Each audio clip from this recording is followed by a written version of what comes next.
Good afternoon, everyone. Welcome to Grace Church. My name is Vince Edwards. I'm the music director here, and we are so happy to see you here on this chilly fall day. The heat is on, so just think positive thoughts. This is its first go-round for the year, so hopefully you'll warm up soon. Just a few announcements before we start our concert. There are programs at the back. Hopefully you got one of those. We offer these concerts free and open to the public. There is a little box, not too little, that is anchored to the floor right behind the pews on this side near the baptismal font. And anything you drop in there today supports Music at Grace and helps us to continue to offer concerts and things of this nature free and open to the public. So we're grateful for your help. We have a few things coming up. On November 2nd, there is a choral evensong service with our choir and the choir of St. Luke's East Greenwich. There'll probably be somewhere in the number of 70 to 80 singers with really great music. That's at 4 o'clock on Sunday, the 2nd of November. And then on November 20th, our third Thursday at noon for the month of November will be our good friends from the Boston area, lute and soprano, and they offer just a wonderful program. They've been here before, and it'd be worth coming to hear that. So keep an eye, and if you want to keep updated with any of these things, there is a list at the back where you can sign up with your email, and that is simply a Music at Grace email. That is not a Grace Church email, so you'll simply get things about musical events. We're so happy to have Brooke Allen with us today. Brooke joined us last year for a wonderful concert of Handel, and so we were so happy that she could come back. I've told her that the bassoon is my spirit instrument. If I could play something else, and I probably can't, it would be the bassoon, so happy to have that, and also grateful to my associate Noah Klein sharing the program with me today. So please welcome Brooke and Noah.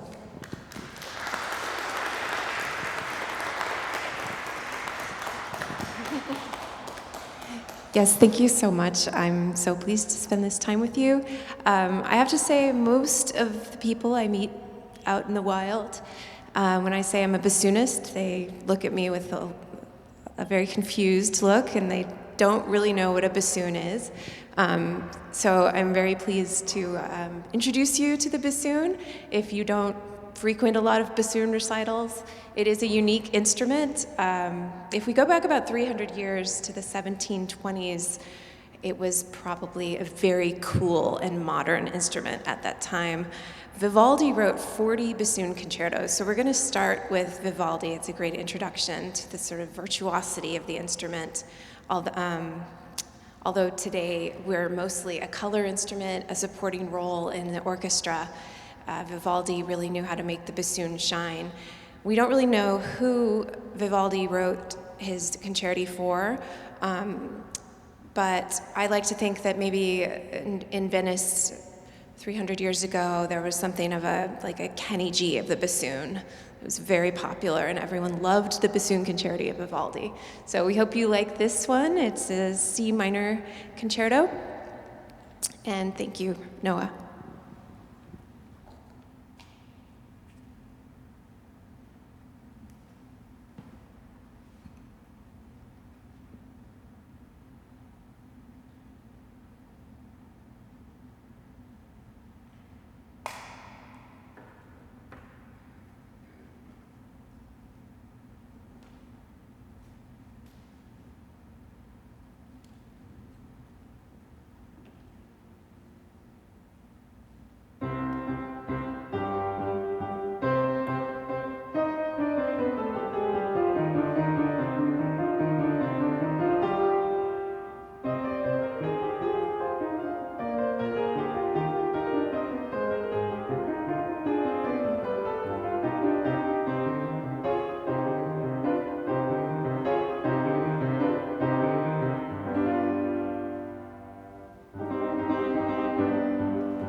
Thank you. And now Vince is going to join me for something completely different.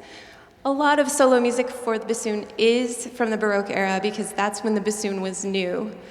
But of course, we have stayed around and we often steal some solo pieces from other instruments. This is a piece by Ravel written in 1907 for students at the Paris Conservatory. We have lots of compositions that were written for the Paris Conservatory at this time. The students were so good that they couldn't play music that had already been composed because they all already knew it. So they had composers on hand to just write up new pieces whenever a student had an exam. And this is one of those. This was a vocal exercise originally, a vocal exercise without words. So many instrumentalists have stolen it. And I think you'll enjoy the impressionistic style of Ravel. And of course, he loved the Spanish music influence. He's most famous for Bolero, of course, and this piece has this similar influence. It's a piece in the form of a habanera.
Thank you. And now we go to an English composer, Ralph Vaughan Williams.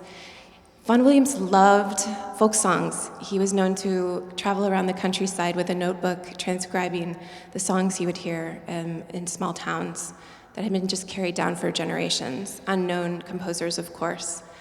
And he loved these pieces, and you can hear what he did with this in this 6 Studies for the English Folk Song, originally written for cello and piano.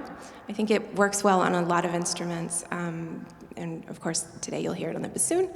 And each piece, I thought about looking up the lyrics and telling you what each song was originally about, but it's the expected English folk songs, you know, heartbreak and love loss and sailors and shipwrecks and ocean breezes, that kind of thing. And I have the feeling that Vaughan Williams didn't really stick a lot to the original meaning of the song, but more each song is sort of a setting, an impression of his affection for where the song came from and his culture and his countrymen.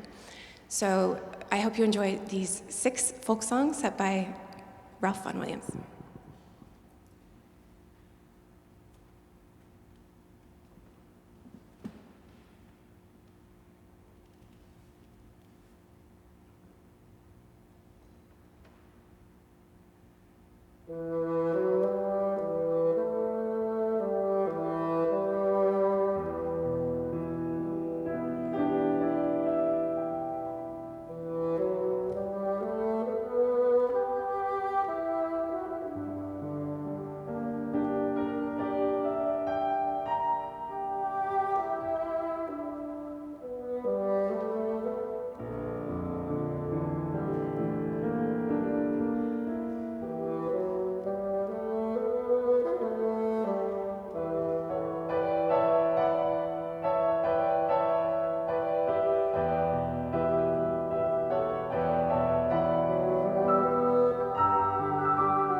We'll close the program this afternoon with another piece that was written for the bassoon in, you guessed it, the 18th century. Telemann was maybe one of the most prolific, if not the most prolific, Baroque composers. He wrote more than 3,000 pieces. They suspect maybe half of them have been lost, but we still have many of his works from all kinds of genres: operas, cantatas, concerti, chamber music, sacred music, secular music. He was the music director of Hamburg, a town. Can you imagine if Providence had a music director? He was in charge of the music at 5 different churches and a boys' school and different city events. So he was always writing new music for all of these occasions. He wrote this bassoon sonata, and it has stuck around because it just lies very well on the instrument. My teacher had a theory that the bassoon had just gotten a new key when Telemann wrote this piece. It's in F minor, so it features the A flat a lot, and the A flat is a pinky key. You may have noticed how many keys I have on the bassoon. Aside, the bassoon is the one instrument besides the piano that we use all 10 fingers to play. Most other woodwind instruments use at least one finger just to hold the thing up. So that's why I have sort of a hard time standing and playing. I'm actually putting the weight of the instrument on this strap that I sit on. At any rate, one of the keys is the A flat, and you'll hear it featured here in our sonata in F minor. Thank you so much for coming this afternoon. Thank you, Vince, and thank you, Noah.